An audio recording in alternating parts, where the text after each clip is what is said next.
You're listening to Sox in the Basement, a production of the Broadcast Basement Limited, where every show is 30 minutes of good and comes from a basement bar on the south side of Chicago.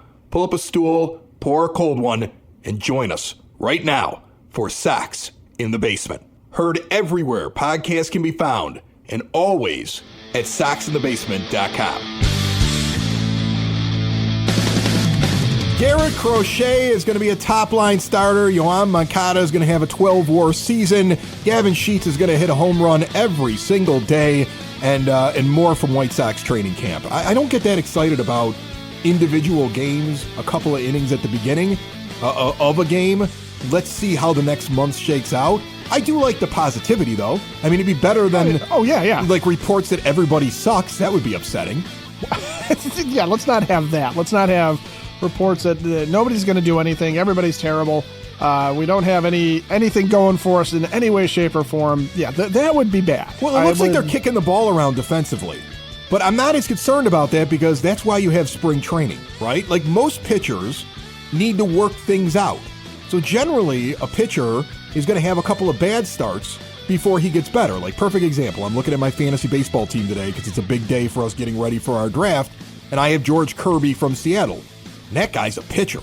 He's good, he's young, he's a top tier pitcher who's just going to get better. He had a bad first start, but he's probably working on something. Some guys introduce pitches, some guys takes them a little bit longer to get ramped up. I'm not concerned about him as a fantasy baseball owner. I'm sure the Mariners aren't concerned about him. So when a pitcher comes out and he has like a little bit of a problem, I don't worry too much about him. When a guy comes out and he's hot, it could be because Garrett Crochet is awesome. Like, Dad was super excited. He's on the phone with me yesterday. He's like, this Crochet looks good. Like, I mean, the guy's just, he gets excited whenever there's good news, right? And I'm like, yeah, he's good. He looked good. But, like, if he was a high-end leverage relief pitcher or a closer, that's about what you'd see from him. What is he when he goes through the lineup 2 times and gets into it the 3rd time? And what is he in the 5th and 6th inning? And you're not going to see that until late in this camp, if at all, from Garrett Crochet. I mean, it's one of those where right now the leader in the clubhouse for the White Sox in innings pitched is Nicholas Padilla with 4 innings. And he's got a nice whip of .25 and an ERA of 2.25. And last year he was bloody terrible in every way, shape, and form for Charlotte and for the White Sox. So you get nothing in terms of the stats right now, and you can eyeball certain guys. And yes, Garrett Crochet looked like he has recovered from his injuries, which is important. Okay. But 2 innings, even though he was used as a starter, doesn't necessarily mean anything. 2 innings is not enough of a sample size to sit there and anoint this guy as a starter, let alone a frontline starter. We've never seen it with him. He does not have a minor league track record because he was one of those Rick Hahn, Kenny Williams. We draft him and we bring him straight to the White Sox because, we believe in this guy. And no, they just wanted somebody in the pen. And you know what? He was good for that. When they brought him in, it made sense. A lot of things went wrong in that shortened season in 2020. They should have beaten the A's in that one. They really ought to. If Eloy Jimenez doesn't get hurt, I think that he powers that team through there in that last game. Oh, yes. The lineup was completely hampered by Eloy Jimenez being hurt in that series. And that was their best chance. In the entire window, that playoffs was their best chance to win a title. And, as it turns out, yeah. And that's the problem. That was their best chance. And when Jimenez got hurt, it was like the footnote in the novel about it, like, and then everything went wrong and it never was the same again. Because that was the moment where you were like, wow, this team's like caught fire. It's only a couple of months into the season. Luis Robert Jr. is just otherworldly. And every time they face a left-handed pitcher, they score 20 runs. That was right? Amazing that year. Teams were purposely sitting really good lefties against them and pitching really bad righties against them because they were so afraid. Remember that? I mean, it was lightning in a bottle in that series and lightning in a bottle for those 60 games for that team. And it was really exciting to watch. And that was like their peak right there. And Crochet made sense at that time to have him in there. And again, he's a guy who got hurt too, remember? Like that game, That game was like, Jimenez is hurt, Crochet comes out earlier, it screws up the entire plan with the pitching, but you saw that potential there. And the thing that the White Sox should have done afterwards is maybe handle him differently because you didn't need to rush him at that point. So I'm rooting for the guy. I honestly am. Like, I would love it if he found a way to be a starter and he figured out the right combination of pitchers to be able to do it and could figure out how to pitch deep. But I'm also cautiously optimistic about him at best because I got to see what he looks like that second time through a lineup. Well, and that's my point is 2 innings at the start of spring training does not make up for what we know this man's track record to be. And yeah, he's got potential. There's a handful of guys that were part of the previous regime's core that was going to take this team to a championship and be a sustainable champion and contender every year. And Garrett Crochet is one of the few guys left that I think still has the word potential attached to him, right? And I agree. I think continue stretching him out as a starter because it's easy for him to go back to relieving if it doesn't work out that he makes the rotation. But he faced, 2 innings worth of guys. It's not enough. We've seen him do that plenty of times and look dominant. Okay. He was a multi-inning reliever when he was healthy. And yeah, Ohtani couldn't handle him, but it was Ohtani's first at bat of spring, folks. Ohtani may not be able to handle Garrett Crochet in general. I mean, he is a really good lefty, and Shohei Ohtani is not like, a locked-in god of baseball. He's really good. He's a great player. He's probably the best player we've seen. You're just saying that because you traded him in fantasy and you want to downplay him. I understand. I get it. Shohei Ohtani will struggle against lefties. He's terrible, and I should never have given up what I gave up for him for you. I know that's how you feel. I don't care about your fantasy baseball team, and nobody else does either, Chris. No, even Barry Bonds couldn't hit Doug DeCenzo, and he was an outfielder for the Cubs. Left-handed batters will struggle with left-handed pitchers, and Garrett Crochet is a premium left-handed pitcher. Am I ready to anoint him the next ace of the staff? Not on one spring training outing. Sox in the Basement listeners, for exterior windows, doors, patio doors, and storm doors, look no further than Window and Door Superstore of Oak Forest. This touch of spring that we've had may have reminded you that window needs to be replaced. You'd like a working screen door so you can let some air into the house. You want to update the home this year? Get over there this weekend. Visit them. 159th and Ridgeland, about a half block east of that intersection at 6280 159th Street. They've been in Oak Forest since 1985, and the owner is right there in showroom. There's also an owner on site. When they use their own installers, they never farm out the work. All major brands, custom made, no stock items for a perfect fit, and you want to go visit them. They're not going to show up in your house with a little example window, and you got to kind of imagine it. Forget that. Go in and see full-size examples. You're not looking in a magazine. All the little things that you can add to the door or the window are there. Again, a half block east of 159th and Ridgeland at 6280 159th Street. See more at windowdooroakforest.com. Let's go through what Scott Merkin put up on whitesox.com or MLB.com, wherever you're reading it at, your White Sox news. Remember, he was on the show a couple of weeks ago, and he said something really interesting. As a beat reporter that I think is the longest standing beat reporter on that team, who's like specifically assigned to them. I know that Bruce Levine is like 412 years old and still remembers what Babe Ruth looked like in the box. But Merck is like the guy I like to go to because I feel like he's got his finger on the pulse because he gets so much inside information. Sometimes you got to read between the lines on things that he's saying because he's kind of telling you something's already decided. And he actually said that, like, you may think there's 70 players in this spring training camp, and this is a super competitive, anybody could make the team thing, but a lot of these positions are already decided. And we threw some names at him in that interview of guys that we thought were going to make the team, specifically the bench. And I found it really interesting when he put out his prediction for the White Sox opening day roster. And I'll say in previous years, he probably gets 24 out of the 26 guys every year. Sometimes he's got all 26 this early on in camp. Yeah, and then some in some ways it's because we've walked into training camp with really a preordained team. Yeah, he went through what his predictions were for the roster at this point. And looking at the players, I mean, every single one of the guys that's a position player, we had him 2 weeks ago when we were talking with Merck and we were throwing names at him. Martin Maldonado and Max Stassi are going to be your two catchers. I think that's pretty obvious. Andrew Vaughn at first base. Nicky Lopez at second.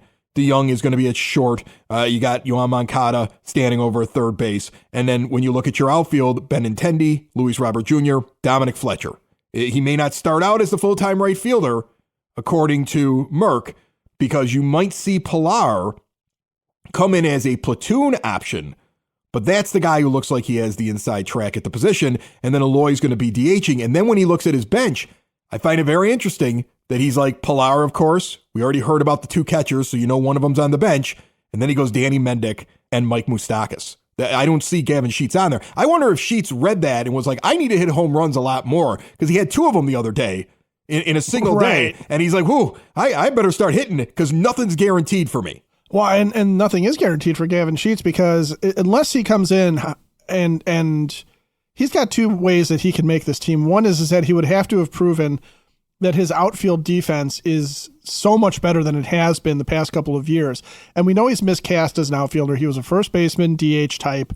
So it's not, I don't think, a knock on Gavin Sheets that he's made himself even remotely acceptable in the outfield.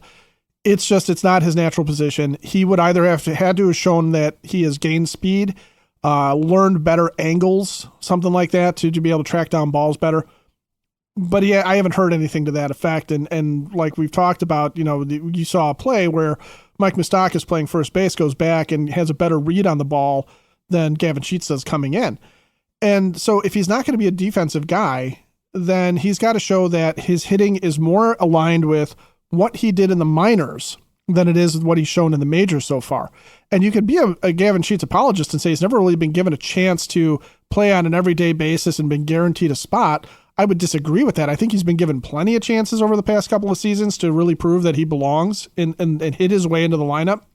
But he's going to have to show that he can absolutely crush the ball this year and that it is going to be for home runs. We can't have him hitting, home runs in the teens and call him a left-handed power hitter, because it's just not going to cut it.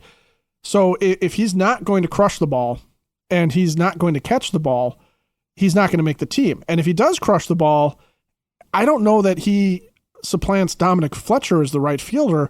You start to wonder if he becomes somebody that they sit there and go, okay, we're going to take plate appearances away from, say, Andrew Vaughn if he's scuffling, and we're going to go with a strict platoon at first base where Gavin Sheets is not as much of a defensive liability. But then again, if Mike Moustakas is hitting, maybe that's his role too. Yeah, I don't know if Mike Moustakas is going to hit, right? Like that's the thing. That's been his problem the past few years is that Mike Moustakas has not been a good hitter since he left the Royals. Right. Really. Clubhouse guy that's going to give his all. I could see that. Somebody's going to lead by example, sure. 100%. Somebody who can platoon or come in and spell some guys at a couple different positions. That's kind of what he is. A player coach. Probably gets on like a heater at some point once or twice during the year where he's hitting the ball really well, but generally not expecting that from him. But I get what you're saying, because when I look at Sheets, I say not an outfielder. And Rick Hahn and Kenny Williams and the brain trust and the people making the decisions with the last regime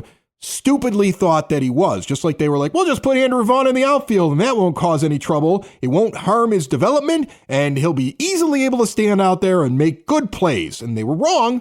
And it caused all kinds of problems for him. And it was a detriment to the team defensively in a big way. But I think that this group is like defense first. I think that's really obvious. And I think that you've got to be able to field your position. And I think if Sheets is out in the outfield in spring training right now, it's just to confirm that he can't do it. And if he is going to make the team, I think he's got to make the team as a first base DH that is going to earn enough at bats that justifies using a spot on the roster for him. And if they do that, if he hits the ball really well, if he has a big spring, if they sit there and say, I think we got 25 home runs out of this guy if we play him regularly, then Andrew Vaughn has to be nervous, right? Because I don't think they're moving Eloy into the outfield to make room, because again, they want defense and they want to protect his body. And I think that he's hitting so well right now, I wouldn't want to mess with that by getting him tweaking something while he's running around. You need him to focus on hitting, and you're not going to stick him out in the outfield and make a defensive liability when you're saying your whole purpose this year for crafting this roster the way that you have is to provide a better defense to improve the output of your pitchers and to make your team something that it never has been before, which is a fundamentally sound baseball team. You're not going to do that at 8 positions. And at position number 9 out there on your scorecard, and also the worst position, you're going to just put him out in right field and have him play right. So yeah, you're right. I think that a really good spring by Andrew Vaughn makes Gavin Sheets' life a lot harder making the roster as well, because that's the guy who he's probably going to take the most at bats from. And Vaughn is a guy that, I mean, there's another article sitting right there if you're looking at it on MLB.com and WhiteSox.com. Another article from Merck about Vaughn striving for consistency and durability in 2024. And anytime you see those, what you're really saying is Andrew Vaughn's got to figure this out. All right. So we're still at Andrew Vaughn's got to figure it out. And I'm pulling for Vaughn too. Frankly, I think, honestly, I'd love to see Gavin Sheets hit well enough that one of two things happens. Either A, he's there so that he can rotate in with Vaughn and even rotate in with Eloy Jimenez and actually provide good quality at bats if he can do it. And it's a big if at this point, because again, I just believe Gavin Sheets has shown what he is. But also, if he gets hot enough that some other team comes along and sits there and says, you know what, based on injury or based on need, you know, somebody that we were counting on taking the next step isn't ready, we're going to give you something that could be more valuable to Chris Getz down the road than what Gavin Sheets brings to them, which is just a spare part. So I love spring training for that sometimes too, with some of these young veterans that are maybe not really in the long-term future plans for the White Sox, but we've become accustomed to them being so. So that's one of those where I'm glad Gavin Sheets is hitting. I hope he keeps it up, whether it's because he's going to make this team and he's going to carry that over into the regular season and take a step that we don't think he has or we haven't seen yet. Great. Or if he's going to be somebody that sits there and goes, okay, you know what, this guy is going to be good for this team that lost their first baseman for a while, or, you know, was counting on a rookie that's not stepping up and didn't make it, or, you know, has a hole that was never really ready. Right. He could end up with that team. He could also play really well in spring training, and then they could use his option and send him down to the minors, and he doesn't lose his spot on the 40-man. Because that's the thing. You're going to have to make room. If Mendick, Pilar, and Moustakas are all making the bench as Merkin is predicting, there's 3 guys that have to be jettisoned off the 40-man, and they're not going to be doing that out of the bullpen as much as you think it is, because they're going to have guys that are NRIs, non-roster invitees, that they have to make room for in the bullpen.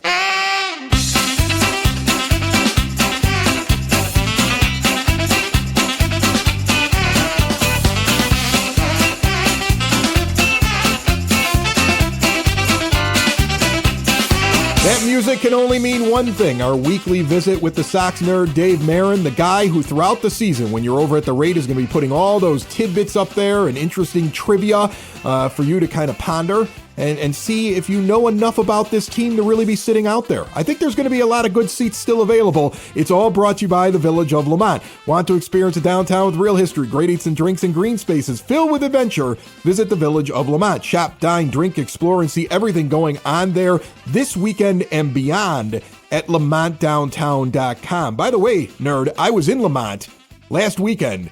Got myself some barbecue at Matt's Barbecue. Great little spot. Walked over, found a vinyl record store, picked up a used, but new to my collection, Huey Lewis and the News record. Can you believe that? I can. And, you know, off the subject, I saw Huey on that document, The Greatest Night in Pop, and he was fantastic. Really surprised me. I think that's why I bought the album. What do you got for us this week? Chris, let's just dump out the old nugget bag this week. Here are some Sox gems I've stumbled upon since we last talked. Some of these may end up on the board this season, and some of them may not. I was really encouraged with Garrett Crochet's spring debut on Tuesday. The lefty was consistently in the upper 90s and even hit 100. Crochet was the first pitcher to face Shohei Ohtani as a Dodger, and he got him looking by painting the outside corner with a blazer. That AB also featured Ohtani whiffing and losing his helmet on a Crochet heater. This should come as no surprise, though. This is the third time Crochet has faced Ohtani, and all of the plate appearances have resulted in strikeouts.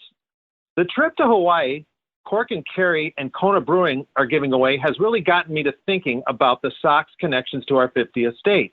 In an earlier pod, I talked about how the Sox were the last team with a minor league affiliate in Hawaii, and that was in 1987. Another Sox Hawaii morsel: the all-time leader in wins among Hawaiians pitched for the Sox.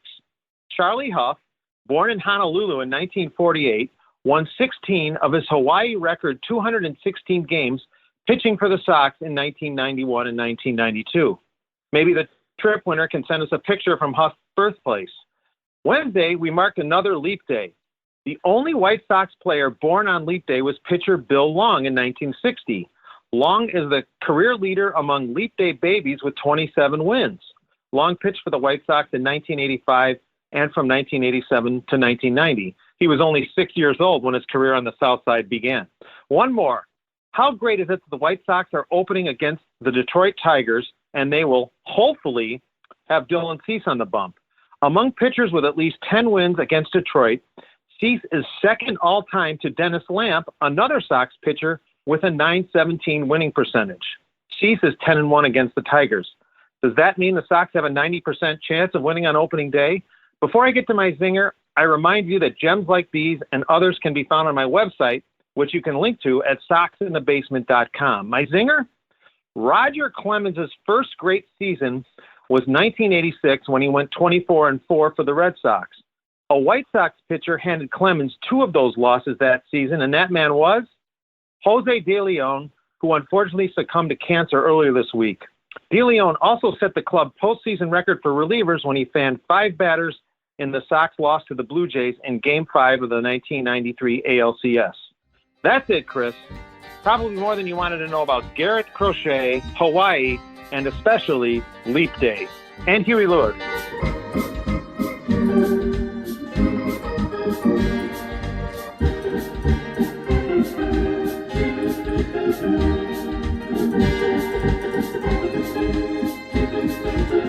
Here, check this out. When you combine State Farm home and auto insurance, you save an average of $889. State Farm agent John Harrell is ready to help you combine home and auto and save in the Chicagoland area.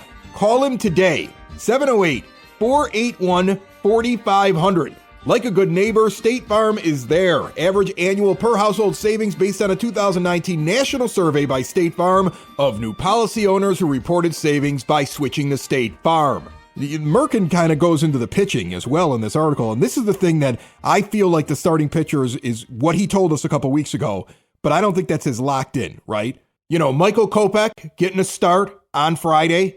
29 pitches in the first inning. Yeah, he struck out 3, but he hit a guy with a pitch and he put another runner on as well before he had to do that. 45 pitches through the first 2 innings. Really good in short doses, right? He can be effective when he only has to pitch a couple innings, but that's a pace that puts him, effective through 4, and probably he has to be removed somewhere in the 5th inning? A lot of improvement has to happen there. And, they picked up Chris Flexen for the innings, and they believe that he's going to be part of the rotation. But somebody like Nick Nastrini could make a case like, hey, I should be in this rotation. And a guy like Flexen, who has swung between being a starter and being a long reliever in his career before, could very easily move into that role. But his starting 5, of course, Cease, Fedde, Soroka, Kopech, Flexen.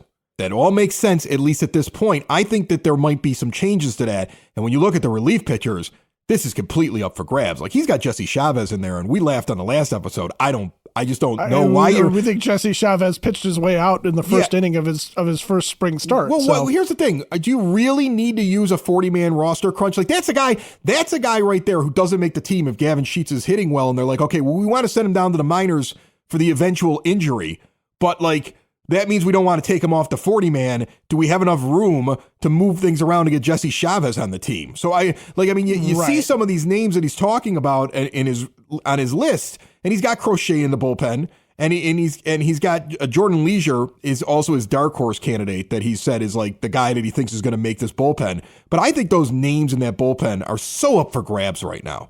That's the one thing that I don't even want to go through the list because I think the bullpen thing could be anybody. I mean, you don't even know who exactly is the closer. And so that's going to also be something where I think the bullpen could literally come down to how many 40-man roster spots do we have? Do we really have room to be able to jettison somebody off of it to bring in a non-roster invite to be a relief pitcher when relief pitchers are a dime a dozen? Well, and that's going to be a key thing too, is how much roster space do you want to devote to a journeyman? Okay. Even if he pitches well at this point, what you're really looking at right now with the bullpen is not who is going to be hot over spring training, but who do you think fits a role? I mean, we kind of forget, I think, as White Sox fans about the concept of roster construction, because everybody was supposed to be a star under the Hahn, Kenny Williams regime, right? Everybody could have been a closer in the White Sox bullpen. Everybody could be a frontline starter. There, we have 5 aces in our rotation.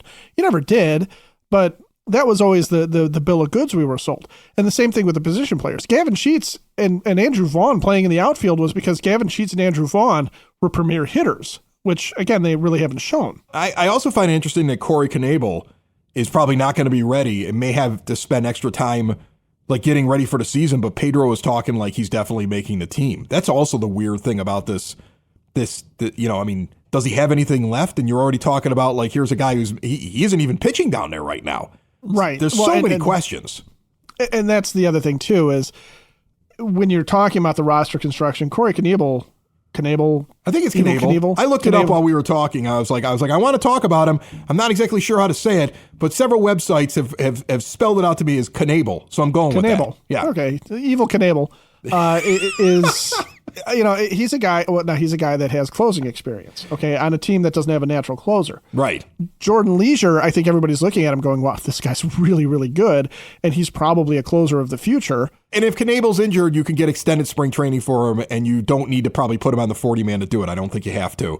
And so it gives you a chance to see how things go for the first couple of weeks. So that may also be the 60. You can use the 60-day IL on him too. Yes, you could. And hold him off. Yeah. And so that's where you're looking at like some of the injuries that have come up, and some of the guys that aren't ready. Davis Martin's probably going on the 60-day. If Jimmy Lambert's really hurt, they might put him on the 60-day, and that clears up a spot too. Oh, I don't. He's not even in Merkin's like his predictions right now. I think Jimmy Lambert now out for the next 14 days at least becomes a 60-day IL guy so that they can open up a spot on the 40-man without making a decision about Lambert. I think he's headed there. Yeah, and that's probably what's going to happen, right? Because then you don't have to worry about whether or not you can fit one of these guys on there that you don't have. Now, I will say, though, with Brebbia and Tim Hill, Tuki Toussaint, Diego Garcia, Garrett Crochet, these guys are already there. So it's those seem, I think, probably pretty realistic. Garcia's actually having a decent spring so far. I think the interesting fight is also still in that rotation because, Flexen's got to still show it. He was really good with the Mariners a couple of years ago, but he was a disaster last year, and he's going to have to show something. And he's not an Eric Fetty type where he's sitting there going, okay, I have a new pitch. I'm coming in with something new. I'm going to come in with a new look. He's coming back and saying, yeah, I probably need to use my curveball more and pitch to contact more. I was trying to strike guys out. And it didn't really work for me. Plus, he was pitching in Colorado, which will suck anybody's life away.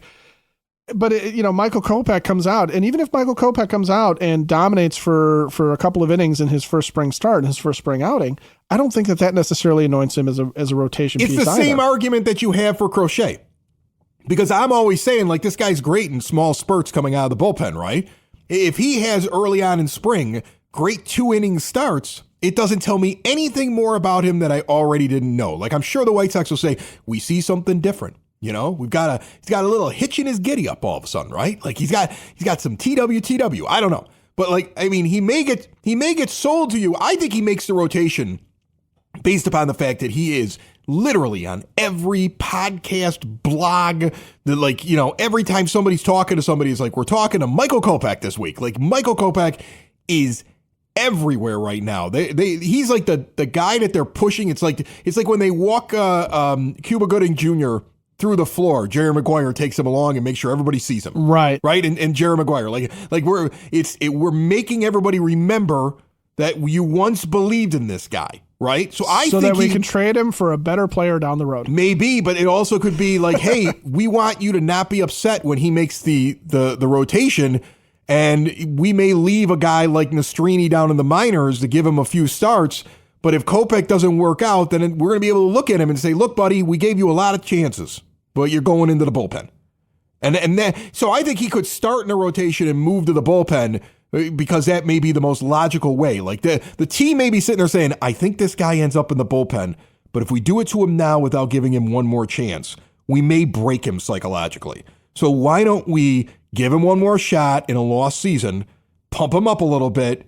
He's 20 pounds lighter, best shape of his life. And then if he does have it figured out, great. We were right to hang in there. But if he pitches the way he did the last couple seasons, in the first month or so of this season, I don't think that he's in the rotation come June.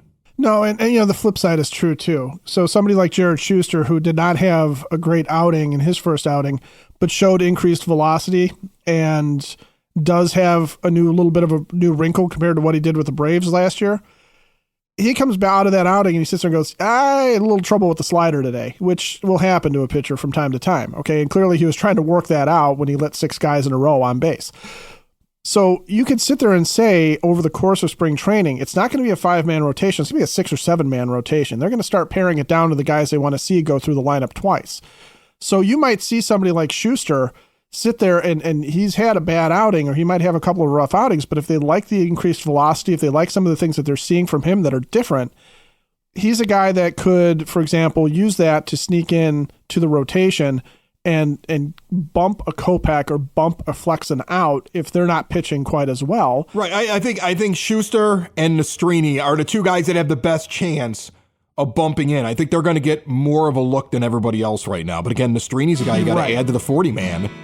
If he's another one. It's going to be like he really needs to be lights out. There's no way we can keep this guy down with this crunch that they have for them to keep him. But I also think, again, we've got hurtless Chris Getz, man. He's not attached to anybody. If you're good, you're getting a spot. And if you didn't earn it, you're going to be off the 40-man roster. Sox in the basement. Sox in the basement. Sox in the basement. Sox in the Basement. Heard everywhere podcasts can be found. And always on soxinthebasement.com.